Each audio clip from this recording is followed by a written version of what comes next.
going to do the second story from two stories about flying. Our second story is The Black Aeroplane by Frederick Forsyth. This is a mysterious story, children. The writer was flying in his Dakota airplane. Suddenly, he was caught in a big cloud and his compass, radio, and other instruments failed. There was not much fuel in his plane. Suddenly, he saw a black aeroplane near him. The pilot in that plane guided him. As a result, he was able to land safely. But he was greatly surprised when the woman at the control center told him that there had been no other plane except the writer's Dakota on the sky that night. The writer wants us to sensitize over some issues. The writer wants us to believe in some mysterious, some miraculous things that can happen in our surroundings. We can always relate our personal experiences in our whatever we have experienced in our life with these kind of experiences that are narrated by the writer. Reflects on how one's judgment gets distorted due to fantasizing and how it creates problems. In this chapter, the narrator is a pilot who is so eager to meet his family and have good breakfast that he takes the wrong decision of facing the storm instead of doing the right thing. Miraculously, he somehow manages to escape with the help of a mysterious aeroplane. Now let's begin this mysterious story, children.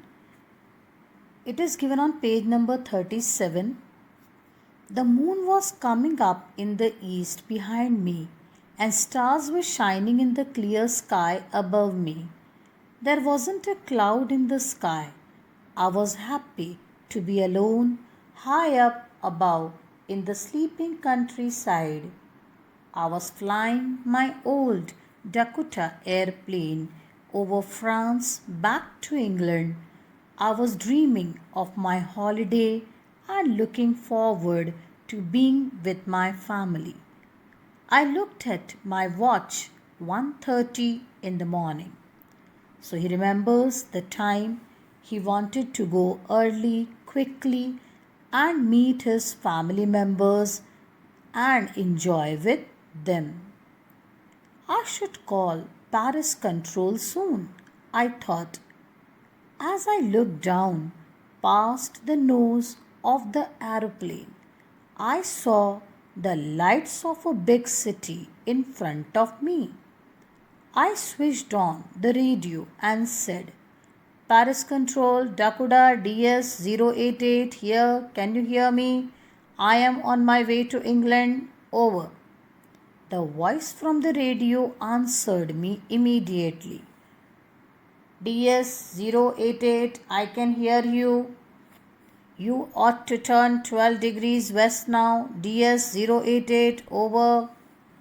I checked the map and the compass, switched over to my second and the last fuel tank, and turned the Dakota 12 degrees west towards England. I will be in time for breakfast, I thought. A good big English breakfast. Everything was going well. It was an easy flight. Paris was about 150 kilometers behind me. When I saw the clouds, storm clouds, they were huge. They looked like black mountains standing in front of me across the sky. I knew I could not fly up and over them, and I did not have enough fuel to fly around them to north or south. I ought to go back to Paris, I thought, but I wanted to get home. I wanted that breakfast. I will take the risk, I thought, and flew that old Dakota straight into the storm.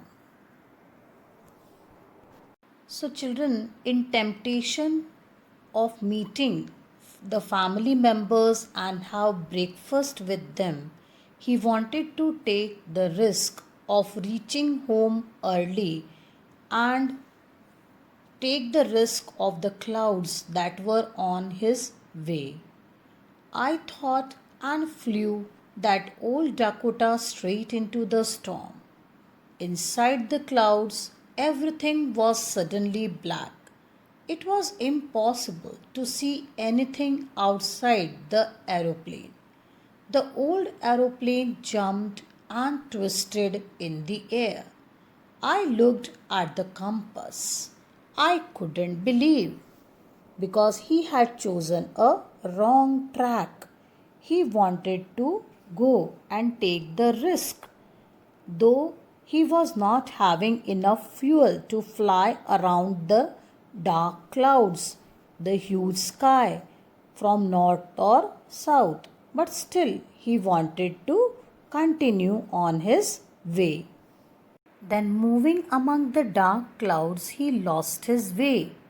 He couldn't believe his eyes because the compass was turning round and round and round. It means the compass was not showing the right way. It had given him deflection. It was deflecting. The needle was not showing the correct direction. It was dead. Means now the compass was also not working. Now see the problems, children. He lost his way. The dark clouds were on the way, and then he was not having enough fuel to reach to his home place, and then now compass is also not working. Only in temptation to reach home early and get a breakfast with the family members, he was now in a huge trouble.